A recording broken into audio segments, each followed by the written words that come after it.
बोलो गौरी पुत्र गणेश की जय। आज हम विजया एकादशी व्रत की कथा सुना रहे हैं, ध्यान से श्रवण कीजिएगा। धर्मराज युधिष्ठिर बोले, हे जनार्दन, फागुन मास के कृष्ण पक्ष की एकादशी का क्या नाम है तथा इसकी विधि क्या है, कृपया करके मुझे बताइए। श्री हरि बोले, हे राजन, फागुन मास के कृष्ण पक्ष की एकादशी का नाम विजया एकादशी है। इसके व्रत के प्रभाव से मनुष्य को विजय प्राप्त होती है। ये सब व्रतों से उत्तम व्रत है। विजया एकादशी के महात्या के श्रवण और पाठन से समस्त पाप नष्ट हो जाते हैं। एक समय देव ऋषि नारद जी ने जगत पिता ब्रह्मा जी से कहा, महाराज, आप मुझसे फागुन मास के कृष्ण पक्ष की एकादशी विधान कहिए। तब ब्रह्मा जी कहने लगे कि हे नारद, विजया एकादशी का व्रत पुराने तथा नए पापों को नाश करने वाला है।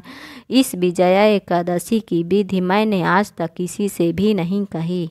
ये समस्त मनुष्यों को विजय प्रदान करती है। जब त्रेता युग में मर्यादा पुरुषोत्तम श्री रामचंद्र जी को 14 वर्ष का वनवास हो गया, तब श्री लक्ष्मण सीता सहित पंचवटी में निवास करने लगे। वहाँ पर दुष्ट रावण ने जब सीता जी का हरण किया, तब इस समाचार से श्री रामचंद्र जी लक्ष्मण अत्यंत व्याकुल हुए। सीता जी की खोज में चल दिए। घूमते घूमते जब जटाऊ के पास पहुँचे तो जटाऊ उन्हें सीता जी का हाल सुनाकर स्वर्गलोक चला गया। कुछ आगे जाकर उनकी सुग्रीव से मित्रता हुई और बाली का वध किया। हनुमान जी ने लंका में जाकर सीता जी का पता लगाया और उनसे सुग्रीव और रामचंद्र जी का मित्रता का वर्णन किया। वहां से लौटकर हनुमान जी भगवान राम के पास आकर समाचार कहे और श्री रामचंद्र जी ने वानर सेना सहित सुग्रीव की संपत्ति से लंका में प्रस्थान किया। तब श्री रामचंद्र जी समुद्र के किनारे पहुँचे। तब उन्होंने मगरमच्छ आदि से युक्त उस अगाध समुद्र को देखकर लक्ष्मण जी से कहने लगे, इस समुद्र को हम किस प्रकार से पार करेंगे। श्री लक्ष्मण ने कहा, हे पुराण पुरुषोत्तम, आप आदि पुरुष हैं। आप सब जानते हैं, यहाँ से आधा योजन दूर पर कुमारी द्वीप में वल्कंदभय नाम के ऋषि मुनि रहते हैं। उनके पास गए और उनको प्रणाम करके बैठ गए। मुनि ने भी उनसे मनुष्य रूप धारण किए हुए प्राण पुरुषोत्तम समझकर उन्हें पूछा कि हे राम, आपका आगमन कैसे हुआ।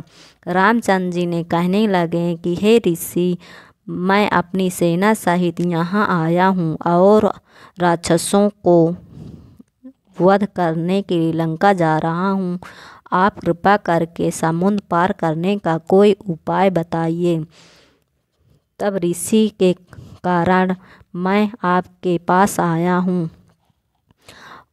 वल्कंदभय ऋषि बोले, हे राम, फागुन मास के कृष्ण पक्ष की एकादशी का उत्तम व्रत करने से निश्चय ही आपकी विजय होगी। साथ ही आप समुद्र भी अवश्य पार कर लेंगे। इस व्रत की विधि यह है कि दशमी के दिन स्वर्ण, चांदी, तांबा या मिट्टी का एक घड़ा बनाएं। उस घड़े को जल से भर कर तथा 5 पल्लों रख वेदिका पर स्थापित करें। उस घड़े के नीचे 7 नजा और ऊपर जौ रखें। उस पर श्री नारायण भगवान की स्वर्ण की मूर्ति स्थापित करें। एकादशी के दिन स्नान आदि से निवृत्त होकर धूप, दीप, नैवेद्य, नारियल आदि से भगवान की पूजा करें। तत्पश्चात घड़े के समान बैठकर दिन व्यतीत करें और रात्रि को भी उसी प्रकार बैठकर जागरण करें। द्वादशी के दिन नित्य नियम से निवृत्त होकर उस घड़े को ब्राह्मण को दें। हे राम, यदि तुम भी इस व्रत को सेनापतियों सहित करो तो तुम्हारी विजय अवश्य होगी। श्री रामचंद्र जी ने ऋषि से कथानुसार इस व्रत को किया और इसके प्रभाव से दैत्यों पर विजय पाई। अतः हे राजन, जो कोई मनुष्य विधि पूर्वक इस व्रत को करेगा, दोनों लोकों में उसकी अवश्य विजय होगी।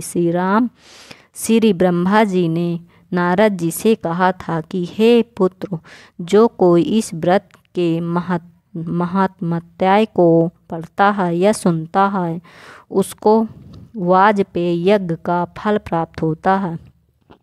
बोलिए गौरी पुत्र गणेश की जय। बोलिए एकादशी माता की जय। अगर आप विष्णु भगवान को दिल से मानते हैं तो वीडियो को लाइक कर देना और चैनल को सब्सक्राइब कर दें। और अगर हमारी ये कथा आपको अच्छी लगे तो कमेंट में जय श्री हरि लिखना ना भूलना।